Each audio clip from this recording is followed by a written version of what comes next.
ku mazina yiwe nyakuri bamwitwa Butoyi Angelo, ku mazina yahawe n'umuziki cyangwa kariyeri yiwe yo gutamba bamwitwa Angelo Lio Dancer. Akaba akomoka mu gihugu cy'u Burundi. Ubuzima bwiwe bwa misi yose akaba ari umu edit video, akaba ari umu choreographe wa dance, akaba afite n'ishure yigisha ryo gutamba ry'abana bakiri batoya.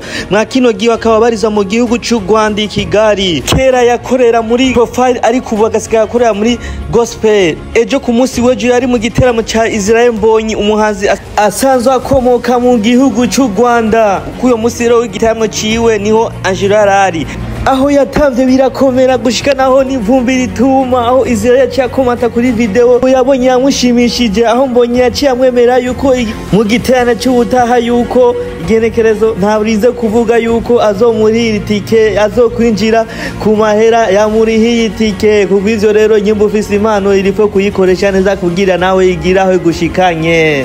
Akaba agiye guha na Israel Mbonyi aho bazosangira banicarane banayaga. Mwari kumwe n'umusesanguzi, nimwibagire guforomwa no gusharinga heshi yabaho. Ndabakunda cyane gose.